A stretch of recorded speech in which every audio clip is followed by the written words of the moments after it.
Шинэ өглөө ирлээ. Шинэ өглөө сэрлээ. Урамтай өглөө. Урамтай өглөө.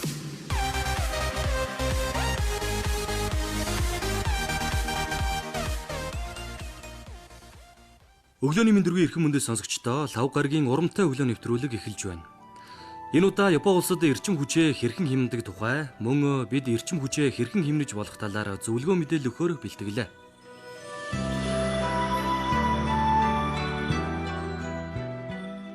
Америк нэгдсэн улс, Оросын холбооны улс, Бүгд найрамдах Хятад ард улс, Япон улс, холбооны Бүгд найрамдах Герман улс, Таиланд зэрэг дэлхийн олон улсад 1970 оноос эхлэн эрчим хүчний хэмнэлттэй технологиг нэвтрүүлж эхэлсэн. Үүнээс гадна үндэстэн дамсан цэвэр хөгжлийн механизм буюу Киотогийн протокол эрчим хүч хэмнэх арга хэмжээнүүдийг авч эхэлсэн. Манай улсын хувьд Киотогийн протоколд 1999 онд нэгдсэн. Ийхүү 2019 оны 10 дугаар сарын 26-ны өдөр эрчим хүчний хэмнэлтийн тухай хууль улсын хурлаар батлагдсан юм а. Япончууд эрчим хүчээ хэрхэн хэмнэдэг болохыг та мэдэх үү? Япон улс байгалийн баялаг бага учраас эрчим хүч хэмнэх асуудалд хамгийн их анхаарал тавьдаг юм а.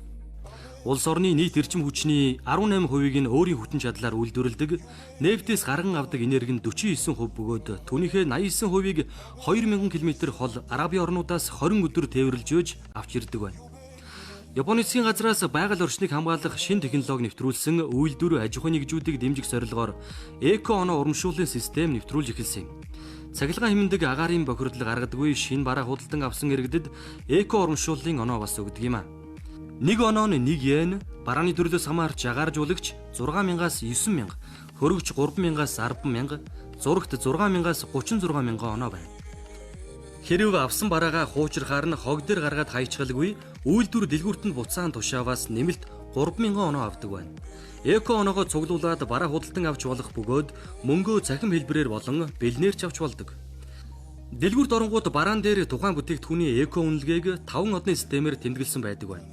Энэ нь тухайн улсын эрчим хүчийг хэмнэхэд ашигладаг аргуудын нэг юм а. NHK телевизийн судалгаагаар телевизэн асаалттай биш бол тайван амарч чаддаггүй хүний тоо нэмэгдэж байгаа гэж. Дундаж айлын тогны мөнгөний 7.3%-ийг цахилгаан бараагаа ханны залгуураас салгаагүй үеийн тог эзэлдэг гэсэн тооцоо бий. Мөнгөн шилжүүлвэл жилдээ 6800 йен. Тиймээс телевиз болон цахилгаан хэрэгслийг удирдлагаар унтраагаа зогсохгүй ханны залгуураас салгах хэрэгтэйг анхааруулдаг байна.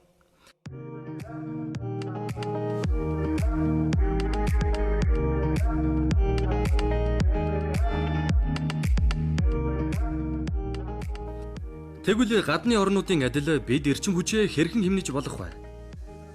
Өөрөөхөө албан байгууллагууд түгээмэл ашигладаг бүх цахилгаан хэрэгслээ stand by горимд орхих нь 14 цагийн туршид 1 кВт цахилгаан хэрэглэдэг байна. Альва цахилгаан хэрэгслийн stand by горим гэдэг нь телевизэр бол улаан гэрэлтэй унтраах, компьютерийн дэлгэцийн шар гэрэлтэй нь үлдээх зэрэг юм а. Цахилгаан барааг дамжуулагчаар нь салаалж залгах биш, шууд үндсэн тэжээлтэй нь холбох нь цахилгаан зарцуулалтын хэмжээг багасгадаг. Цонхоо байн угааж цэвэр байлгах нь өдрийн цагаар байгалийн гэрэл саадгүй нэвтэрч улмаар өдрийн цагаар гэрэл цахилгаан ашиглахыг багасгадаг байна.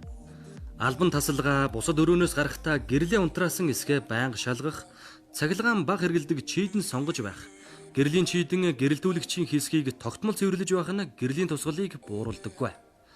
Албан байгууллагуудын хэвлэгч, ховлогч, цаас эрчигч зэрэг нь stand by горимд байхдаа ч цахилгаан зарцуулдаг. Иймээс ийм төрлийн цахилгаан хэрэгслүүдийг ашиглах үедээ эрчим хүчинд залгаж, ашиглаж дууссан үедээ бүрэн унтрааж байх нь хэмнэлтийн хамгийн тод жишээ юм а. Богино долгионы зуухыг ашиглахдаа тухайн хүнсний бүтээгдэхүүний халаах минутыг баримталж, хөрөгчнөөс шууд гаргасан хөлдөө бүтээгдэхүүнийг тасалгааны хэмд хэсэг байлгасны дараа халаах, гэсгэх зэргээр хэрэглэх хэрэгтэй. Телевизэр, хөгжим, радио, компьютер нь харьцангуй бага чадалтай ч удаан хугацаагаар ашиглагддаг. Гэхдээ stand by горимд байхдаа бага гэлтгүй цахилгаан ашигладаг гэдгийг байнга санаж бүрэн унтрааж байгаарай.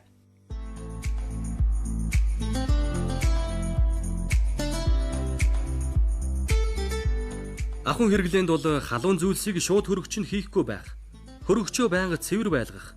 Хөрөгчний хаалга сайн хаагдж байгаа эсхийг сайтар шалгаж явах хэрэгтэй. Мөн хөрөгчний хэмжээг аль болох том биш, амбулийнхээ хэрэгцээнд тохирсныг сонгох. Хэрв танай хөрөгч тасалгаа бүртээ температур тохируулагчтай болох хүнс, ногоо хадгалах хэсгээ нэмэх 3 хэм, хөлдөөх тасалгааг хасах 18 хэмдээр тохируулаарай. Хөргөгч хөлдөөгчийг зөв газарт байрлуулах. Плетиг ус буслагчийг ойр байрлуулах хөрөгч хөлдөөгчний эрчим хүчний зарцуулалтыг нэмэгдүүлдэг. Плетиг ашиглахдаа хоол бэлтгэх саваа ширмэндээ тохирсныг сонгох. Хоол хийх сав нь хэмжээнд таарсан тагтай, тэгш, хавтгай ёроолтой, ёроол нь цэвэрхэн байх нь цахилгаан эрчим хүчийг хэмндэг. Даралтад тогоо, битүү чанагч, жигнүүр нь цахилгаан хэрэглээг 70% хүртэл хэмндэг.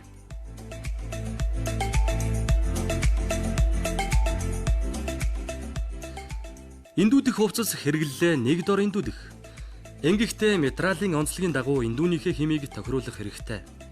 Хамгийн өндөр хэмээр эндүүдэх зүйлсээ эхэлж эндүүднэ, хэмийг бууруулах дараалалаар хувцас хэрэглэлээ эндүүдэх. Эндүүгээ хөрж эхэлмэгц торгомсог эдлэлийг эндүүдэх хэрэгтэй. Энэ нь эрчим хүчний хамгийн ухаалаг хэмнэлтийн нэг юм а. Гар утсыг цэнгэлэхэд зайн 80% түрмэгц хангалттай буюу ногоон өнгийн болдог. Энэ нь цэнэг нь хангалттай хэмжээгээр цэнэглэгдлээ гэсэн үг юм а. Мөн гар утсаа цэнэглэж дуусаад залгуураас заавал салгах хэрэгтэй. Цагийн ялгуур бүхий цахилгааны үнэлгээтэй тоолуур суйрлуулах. Ийм төрлийн тоолуур нь 21 цагаас өглөөний 6 цагийн хооронд хямд үнээр цахилгаан эрчим хүчийг тооцдог.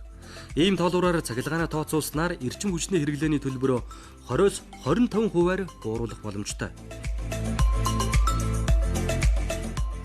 Лав гарагийн урамтай өглөө нэвтрүүлэг энэ удаа Япон улсад эрчим хүчээ хэрхэн хэмндэг тухай, мөн бид эрчим хүчээ хэрхэн хэмнэж болох талаар зөвлөгөө мэдээлэл хүргэлээ. Сонсогч та өдрийг сайхан өнгөрүүлээрэй. 2056 он. Одоохон миний охин. Одоохон.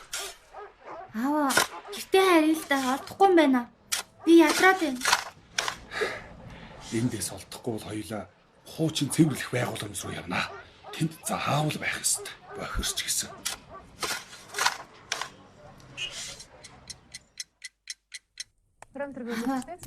Миний ам цангад байна. Миний охин өглөө хүртэлтээс ч өглөө хоёулаа заавал ус олж явна. Ойлголоо. Аава, та нөгөөдх нь надад сонсгоод өгөөч. Би унтаж чадахгүй байна. Одоохон миний охин.